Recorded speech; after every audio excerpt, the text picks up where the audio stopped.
Hi, Amar. How are you? Good, Mafalda. Thanks. How are you?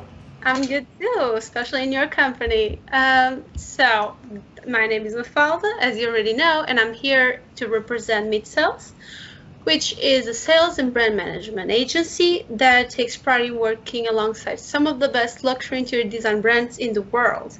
And today we are here with Amar, who is the owner and creative mind behind Dwelling Designs. So, first of all, I would like Amar to give a special introduction of the company and talk a little bit about it. Hello. Yeah, our company name again is Dwelling Designs. We are a small boutique interior design firm based out of Minneapolis, Minnesota, which is in the north central part of the United States, population of about 5 million residents. But we do service and provide design throughout the whole country. And yeah, we focus 99% basically on residential interior design with a very little bit on commercial. And we also offer, we have a boutique retail division as well that offers furnishings to the public. Okay, great. I know you said it's a small town, but that's half of the population we have in Portugal, so it isn't that small. So I really want to know this, but how did you come up with Dwelling Design's name? Yeah, me and my friends back in 2000 and I guess two, the year before I formed the company, were just brainstorming, um, you know, clever home design related names. Something that I know I didn't want to use my personal name in the business because we're not just interior design, we're also a retail division. And so dwelling was just a nice alternative, name to the word living, and it clicked with me. And I think it also is associated here in the U.S. at least. There's a magazine called Dwell, um, which is for modern design, and I think that was there's some sort of an association between dwelling and contemporary design. So I like it a lot. So, what do you love most about being an interior designer? I'd say for sure the client relationships. I know that's probably a cliche thing that some designers say, but for me that truly is what motivates me every morning. I love getting to know people on a deeper level, which is required to execute a good design. But I really understand, or love to understand, what makes people click, what makes people do the things they do, and understanding their lifestyle. I think if I were to choose another career, it would be like a psychologist or something. Um, I was gonna say that. yeah, so yeah, that's really just a great part of the business.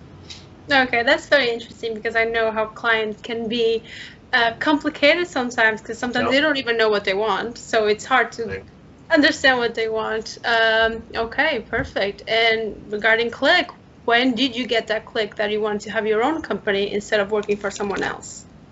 yeah, I definitely always knew that I had an entrepreneurial sort of spirit in me. Ever since I was a kid, I was always doing little side businesses. Ever since as a child, selling lemonade on the streets to um, uh, cutting people's grass, and then eventually designing websites, making mix CDs of music in college.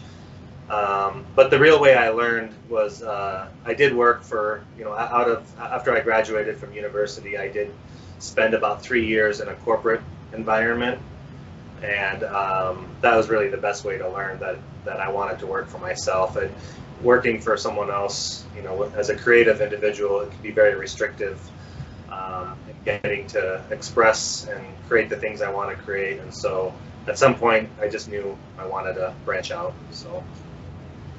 I totally understand. Well, there are definitely difficulties and challenges both in having your own company and having in being in the world of interior design. Could you talk a bit about that? Yeah, I think the things that might keep me up at night are basically are well. Let me take a step back.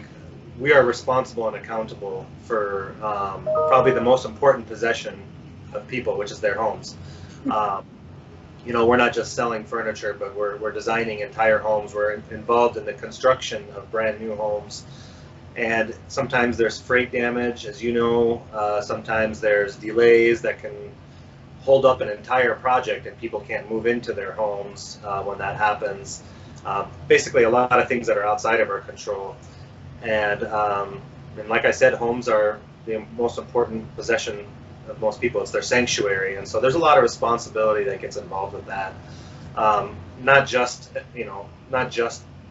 executing a good design, but I mean it's got to be a design that's going to affect their lives essentially. And so, but when it works out, it's the best feeling in the world. I had a client, a long time ago when I first got into this business, invite me to their wedding after I had already designed a home for him and his fiance, and they came up to me and they said, "Yeah, because of your design, we're closer together." And this is really why I do my job. Hearing something like that is really the best thing. So. Well, that is a beautiful story, especially when you get such a close connection with the clients. I also think it's the best thing. Absolutely. I also know that you were involved in a TV area, and would you talk about that and how an interior designer can adapt and deal with the TV world? Yeah, we were involved, or I was involved in a show called Bath Crashers, which is on here in the States. We have a network called HGTV, and that's all they do is film, TV shows around designing new homes, specifically around creating homes on small budgets or creating bathrooms on small budgets, fast time frames. So they hired me for a while to do some of the designs for those customers in the background for the host. Basically, we're a ghost designer. Yeah, it was really fun. It was very challenging, a lot of work in such a short period of time. So I only lasted about a couple years doing that. It was pretty easy to burn out. I can see that. And well, in those types of interior design TV shows, what is most valued and what can never miss, and why? What is I didn't understand the second part of your question. What is most valued on the TV shows as an interior designer in the whole interior design service, and what can never miss when doing those types of shows from an interior designer?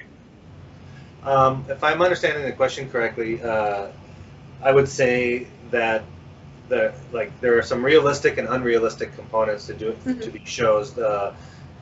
Basically, the most unrealistic one is when customers watch these shows and they come to me and they say, "Hey, these guys executed this bathroom for $5,000 instead of $50,000. They did it in 1 week," and I have to remind them that that's not very realistic. These shows have resources that are way beyond what we can do. They have teams of 50 people that can execute these bathrooms, and in the real world, our contractors are a group of maybe a dozen people at the most, and it takes a lot longer and it costs a lot more money. There's a lot of things going on behind the scenes that people don't really realize. If anything, these shows, on one hand, they brought more awareness to the population for what can be done, but on the other hand, it set some pretty unrealistic expectations.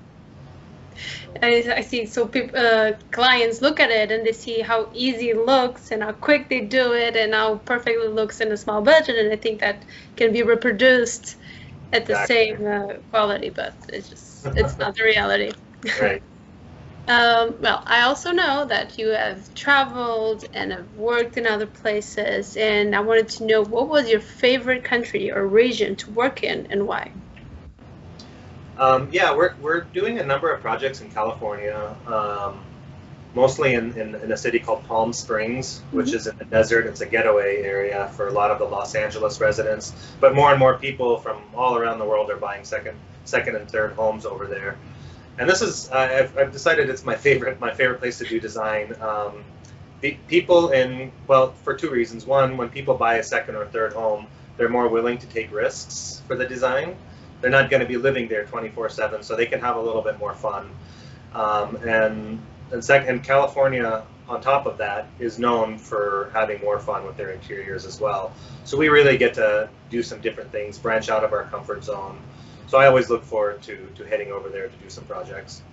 Okay, great. And on a more personal question, what would be your getaway? Country that you like to go and just think about life or not think at all and just enjoy a little bit? Oh boy. Um, I would say for country wise, I love Costa Rica in Central America. Um, I've been there a couple times, and I don't think I could ever be sick of going there. It's a very eco-friendly environment that's got a lot of virgin forests, animals and wildlife everywhere. I love being in nature. I love getting away. And on top of that, they've got amazing beaches, and the people are friendly. So that's probably my favorite destination. Well, I've never been there, but you convinced me. It's gonna be my next trip. Good. Back to interior design, what is your process? Are you getting the head of your client and try to achieve exactly the perfectly outcome that you normally do?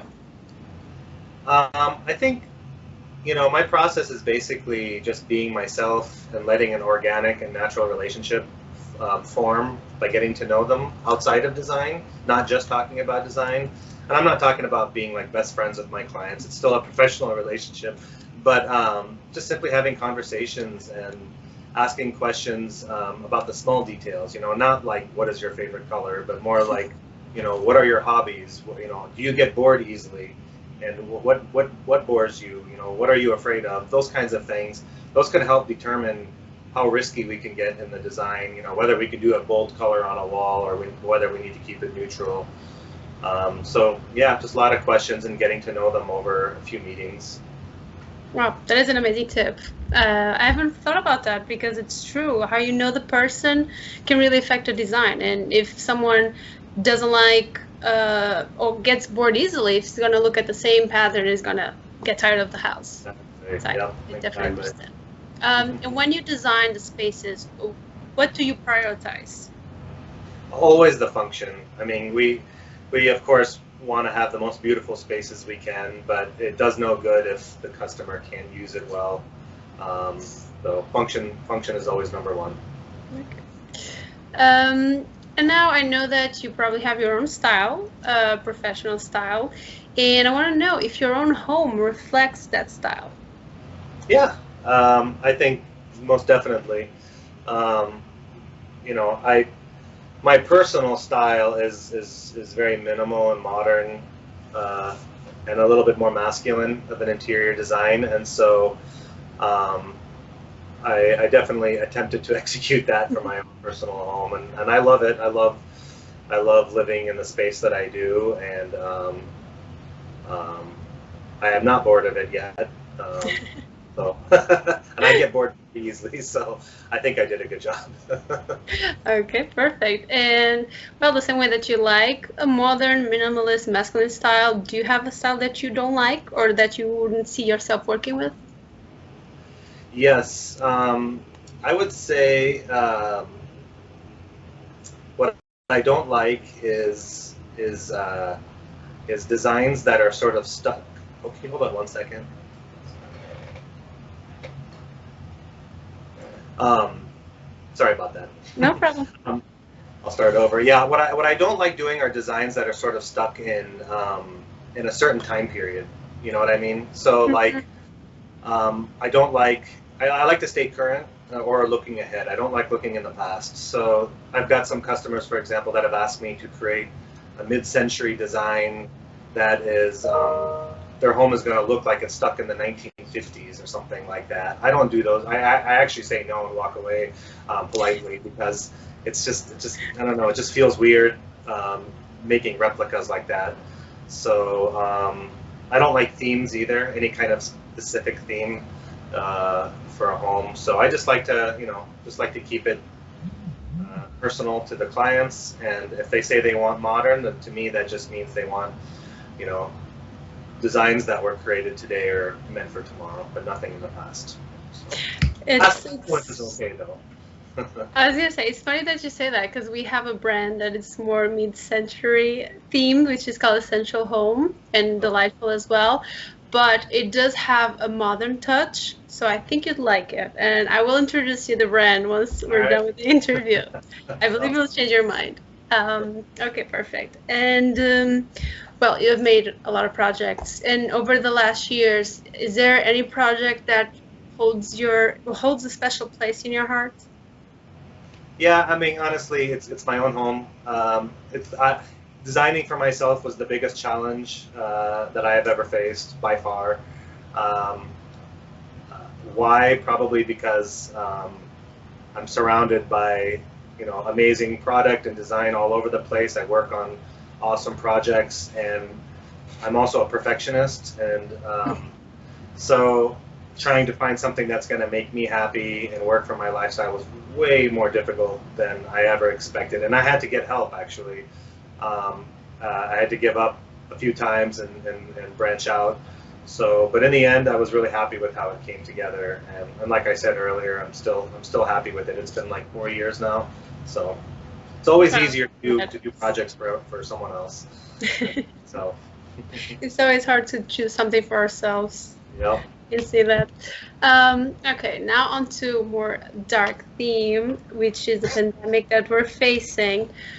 Well, has this pandemic, do you believe it benefited or harmed the interior design area? Yeah, I really hate answering this question because I know so many people are suffering and or have suffered as a result of the pandemic. A lot of businesses, especially in our town, all the restaurants and bars, there are a lot of them going out. And I feel guilty because for our industry, it's actually helped quite a bit. Everyone is at home, right? Everyone wants to improve their sanctuaries. People want to work more efficiently. People want to spend more time on their furniture. So we probably had our busiest year ever during the pandemic. So it's definitely benefited. Okay, and well, obviously, and hopefully this will get better soon. Yeah. Do you think that the interior design world would need to adapt to keep up with the changes that are to come, or to keep up with the changes that are to stay? What do you Yeah. think? I think the biggest change that needs to happen, or how we need to adapt at least, is um, we need to see more improvement in quality of furniture. People are spending, these pieces, or spending time on these pieces way more than they ever did. The product needs to hold up to a more increased traffic, more use, almost like a commercial level of quality. Um, and in residential, it's not meant for that kind of use, for that sort of traffic. So I haven't purchased commercial furniture yet for these projects, but I might be tempted here and there if we have to, for certain spaces. So that definitely, I think, needs to happen. And then from a design perspective, we just need to make the spaces again more functional. They can't just be pretty anymore. The office, we like doing fun offices with wallpaper all over the place and chandeliers hanging from the ceilings. But now we need to have drawers for printers and scanners and all sorts of functions that need to be appropriate for these people who are going to be staying at home. It turns out some of the corporations here, at least in Minneapolis, their employees are going to be staying home permanently, I guess, like 30% of some of these corporations. Um, so yeah.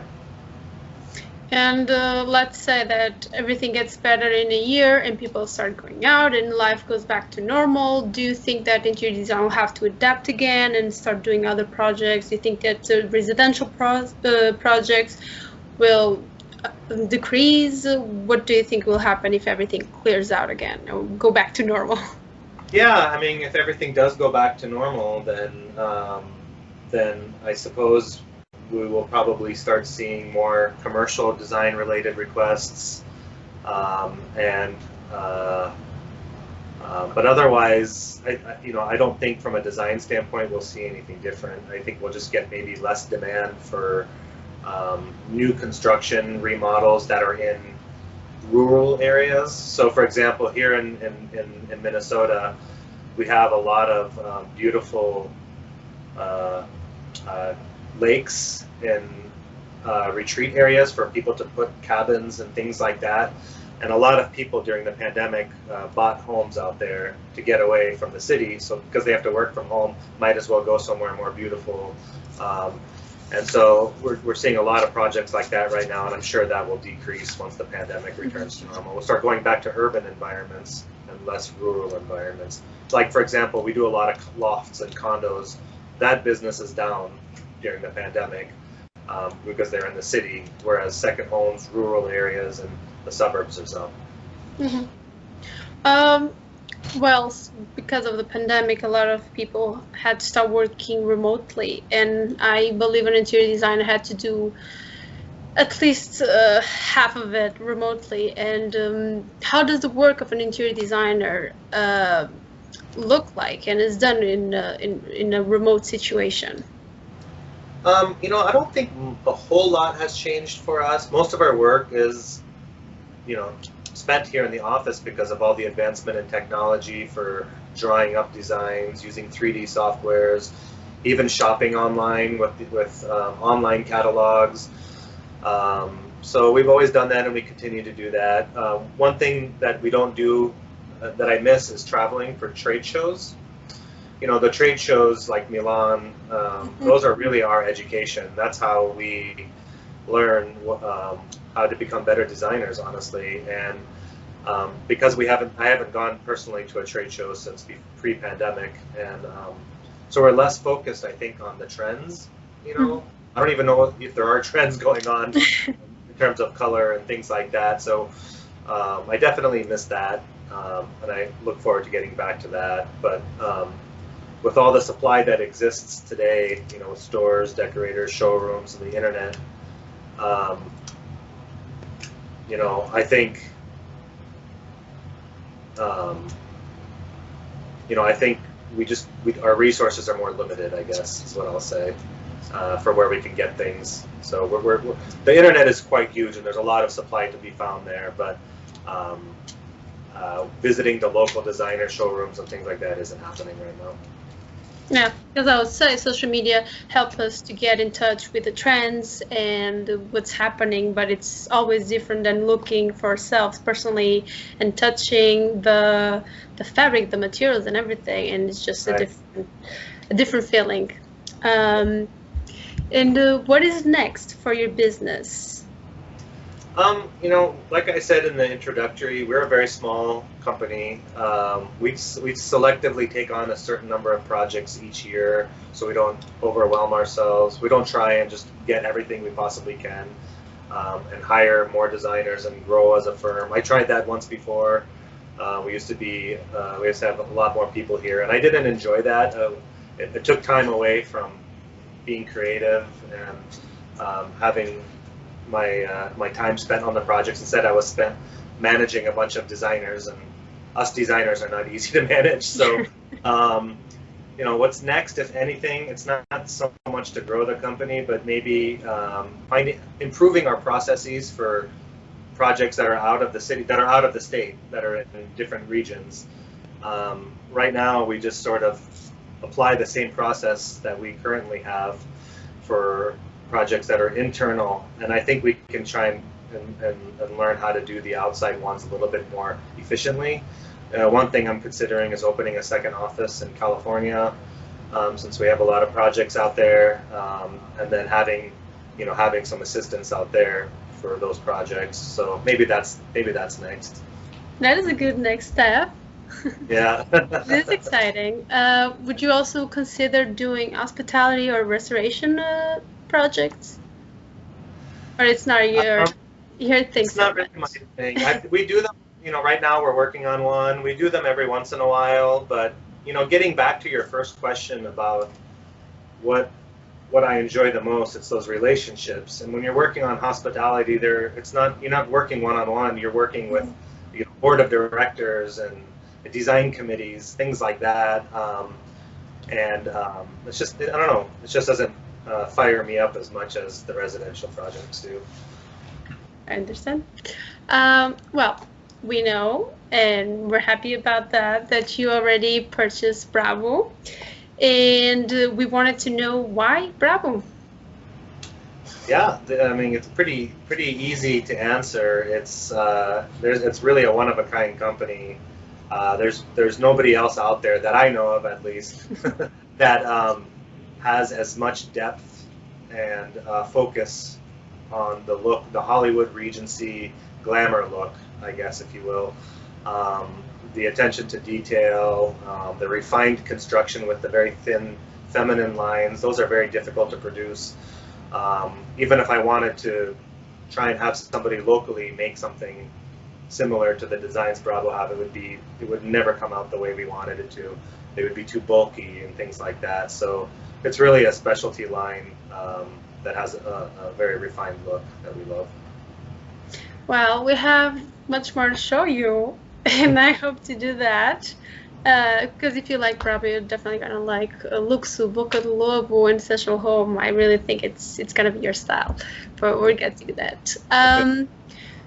Well, our brands, we really value craftsmanship so much that most of our pieces are handmade. And I wanted to know if there's something that your clients value even more than that, or if there's something else that they value more. More than handmade? And craftsmanship, yes. I think just uniqueness of design, something they haven't seen before. And that's always the hardest part of design, is how do you create something that you haven't seen before. We have to draw influences from other pieces. So, and that is a huge strength of Bravo, I think. A lot of the designs are unique. So coupling that with handmade quality is perfect. Okay. Well, this has been a pleasure, really. I really loved it, spending this time getting to know you and your company, and I know that our followers are going to love it too. Do you have any questions or anything else that you want to say before we say goodbye? No, I appreciate also the time, and it was fun answering these questions. Okay, thank you so much, really, for being here. And I hope we get to work together in the future and that we hear from each other more often. Thank you. Thanks.